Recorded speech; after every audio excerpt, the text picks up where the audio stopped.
5 number में class 10th का most important question जो कि मैथ्स के क्वेश्चन पेपर में बार बार रिपीट होता रहता है।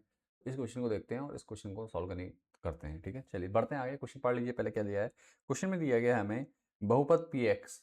ठीक है, एक बहुपद दिया गया है जिस जो है 3x² + 5 - 28 के शून्य ज्ञात कीजिए और इसके गुणांकों और शून्यंकों के बीच संबंध की सत्यता की जांच कीजिए। ठीक है, सत्यता की जांच भी करनी है। पहले सबसे पहले हमें क्या निकालना है, इसका शून्य निकालना है। ठीक है, मूल निकालने भी कहते हैं, जीरोस कहते हैं इंग्लिश में, और हिंदी में मूल और शून्य दोनों तरीके से पूछा जाता है। तो शून्य निकालने हैं आपको। सिंपल क्या करना है, हमें x के मान निकालने हैं। ठीक है, x के दो मान आएंगे क्योंकि द्विघात समीकरण है तो x के दो मान आते हैं, ये ध्यान में रखना है। जितनी घात होती है x की, जितनी बड़ी घात होगी, जो चर है, चर पद कोई भी हो सकता है, x y z कुछ भी होगा, उसकी जो सबसे बड़ी घात होती है उतने ही शून्य हमें किसी बहुपद में मिलते हैं। तो हमें क्या करना है, बहुपद के पहले शून्य निकालने हैं और जब शून्य निकल जाएंगे तो उसका शून्यंकों गुणनकों की सत्यता की जांच करनी है। तो सिंपल करते क्या है, देखो पहले हम लिखेंगे सॉल्यूशन कर लेते हैं। पहले समीकरण को लिखते हैं। ठीक है, क्या हो जाएगा, 3x²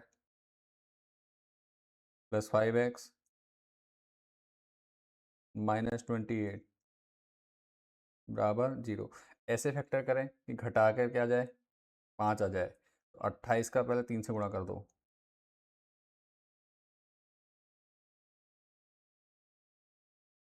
ठीक है, 28 की 3 से गुणा करेंगे।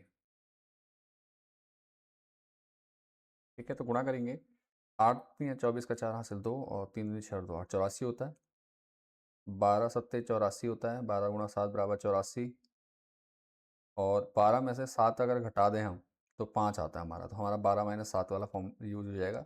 बस अब हमने क्या करना है, इसको हटा देना है। तो सिंपल क्या करेंगे, देखो 3x² + 12x - 7x - 28 बराबर 0। अब यहाँ से कॉमन ले लेंगे, किस में, इन दो पदों में कॉमन लेंगे। ठीक है, ये दो पद हैं, इन दो पदों में कॉमन लिया जाएगा और इसके बाद इन दो पदों में कॉमन लिया जाएगा। ठीक है, तो इस पद में जो कॉमन लिया जाएगा, देखो क्या होगा, दोनों में क्या कॉमन आ सकता है, 3 से भाग 3 में भी चला जाएगा, 3 से 12 में भाग चला जाएगा, 3 कॉमन ले सकते हैं हम। दूसरा x दोनों में है तो दोनों में से x ले लेंगे, तो 3x बाहर आ जाएगा तो यहाँ बचेगा x।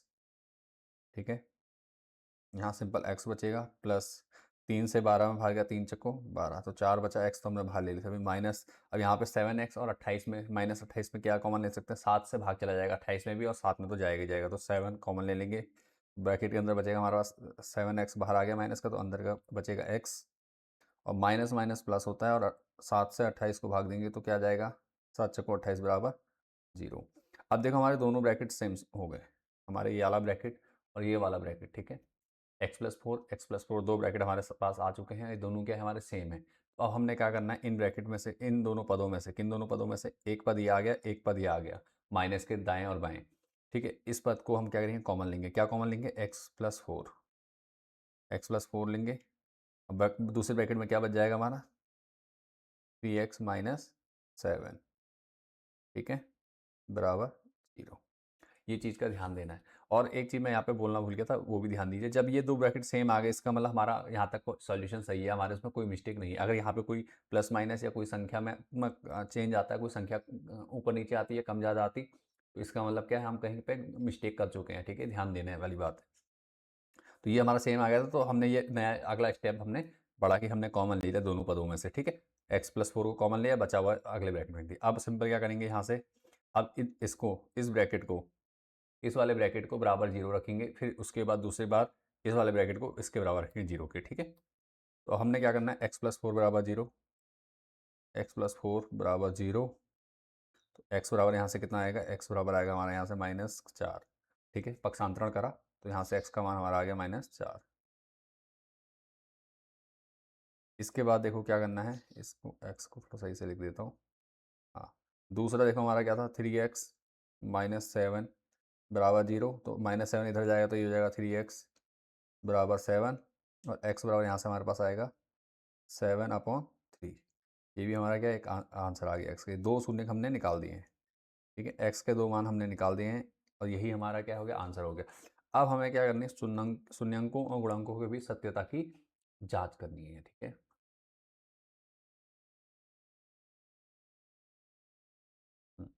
शून्यंकों और गुणकों के बीच सत्यता की जांच।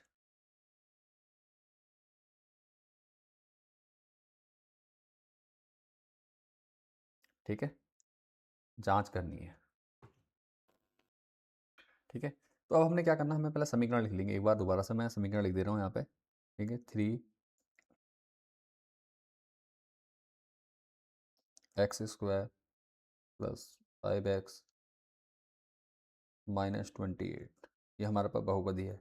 यहाँ से हमें क्या करना होता है, पहले ए बी सी निकालेंगे। ए क्या होता है, मानक समीकरण, मैंने आपको बता रखी है ऑलरेडी, ठीक है। और जिन बच्चों को मानक समीकरण पता है, जिनने पिछली वीडियो देख रखी है, तो मानक समीकरण में वो कमेंट में लिख के बताइए कि मानक समीकरण आपको याद है नहीं है, मानक रूप जिसे भी कहा जाता है, ठीक है।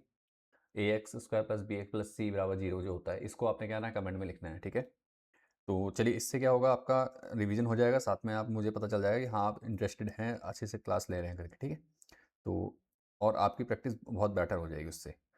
ए, अब ए का मान हम क्या निकालेंगे, यहाँ पे देखो ए का मान निकालेंगे हम। ए का वैल्यू कितना आएगा, 3। जब मानक समीकरण में है तो ए बी सी की वैल्यू आएगी बराबर क्या, 5, और सी की वैल्यू कितनी है, -28, ठीक है। इतना हो गया। अब करना क्या है, सिंपल। अब जांच होगी तो क्या हो जाएगा, शून्यंकों का योग अर्थात अल्फा प्लस बीटा बराबर होता है -b/a।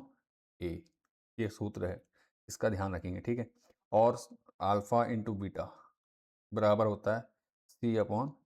बस इन दो फॉर्मूलों का प्रयोग करना है, इनमें वैल्यू पुट करनी है और आपका उत्तर आ जाएगा, ठीक है। ये दो सूत्र हैं, इन दोनों सूत्रों का प्रयोग करके हमें क्या करना है, आंसर निकालना है, ठीक है। ये दो हमारे सूत्र हैं, इनको हमने क्या करना है, सॉल्व करना है। तो पहले हम क्या करते हैं, सिंपल एक वैल्यू निकालते हैं, किसकी, अल्फा प्लस बीटा। अल्फा क्या होगा, देखो शून्य अंकों का योग निकाला ना, तो ये अल्फा कहलाएगा हमारा, ये हमारा बीटा कहलाएगा। शून्य हमारे जो है इन्हीं को हम अल्फा बीटा कहते हैं। तो इसका मतलब -4 प्लस 7/3,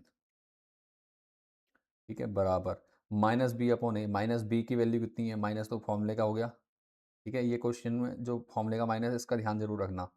और बी का वैल्यू 5/a की वैल्यू कितनी है, 3। इसको सॉल्व कर लीजिए। 4×3 = 12, 12 में से 7 गया, 12 में से 7 जाएगा तो बचेगा कितना, चलो मैं पहले दिखाई देता हूँ, -12 प्लस 7/3। अब 12 में से 7 गया तो माइनस के 5 बचेगा, -5/3 बनेगा। तो मैं क्या करूँगा, इसको सिंपल यहाँ लिख दूंगा, और यहाँ तो आपका -5/3 आ रहा है, ठीक है। इसको मैं थोड़ा नीचे ले जाता हूँ ताकि आपको समझने में कोई प्रॉब्लम ना हो। इसको मैं यहाँ करूँगा सॉल्व, ठीक है। हमारा मेन मुद्दा है चीज़ें आपको सब समझ में आए अच्छे से। अब ये हो गया, माइनस का घटाया हमने, ये बचा -5/3 बराबर -5/3। इसका मतलब LHS left hand side equal to क्या हो गया, राइट हैंड साइड हो गया, ठीक है।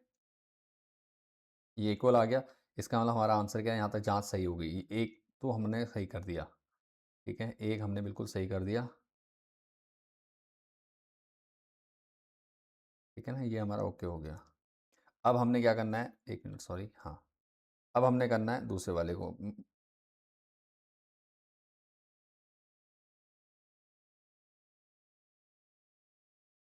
इसमें क्या करेंगे, देखो अल्फा और बीटा निकालना है ना।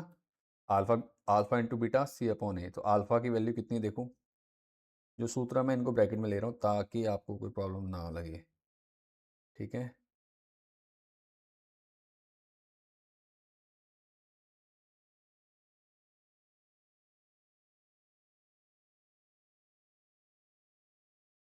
मिनट,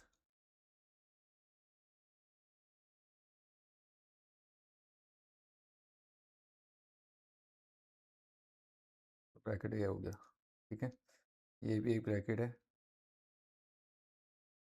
चलो अब क्या करना है हमने, सिंपल देखो,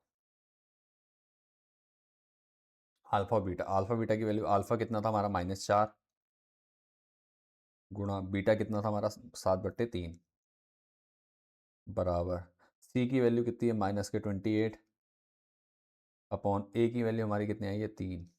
तो काट, जो करता काट दीजिए, कटेगा तो कुछ नहीं इसमें, तो 7×4 = 28, -28/3। 3 से कट सकता है क्या, नहीं कट सकता है,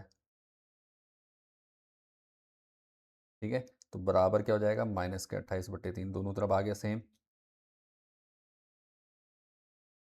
28/3। ये हमारा हो गया भाई LHS इक्वल्स टू क्या हो गया हमारा RHS। ये क्वेश्चन भी हमने यहाँ पे जांच पूरी कर दी है, उम्मीद करता हूँ आपको समझ में आ गया होगा, ठीक है। बस हमने क्या करा, इसको सॉल्व किया है, इसको आपने अच्छे से देख लेना है। मैं एक काम करता हूँ, ये इमेज को मैं अपने को इधर साइड कर देता हूँ। चलिए ठीक है, इस प्रकार से आपने करना है। कोई डाउट या परेशानी लगे मुझे कमेंट कीजिए आप। वीडियो पसंद आई, वीडियो को लाइक करो, दोस्तों के साथ शेयर करो, ताकि उन तक वीडियो पहुंच सके और वो भी क्या कर सके, अपने एग्जाम की तैयारी अच्छे से कर सकें। मिलते हैं नेक्स्ट वीडियो में। Thanks for watching this video.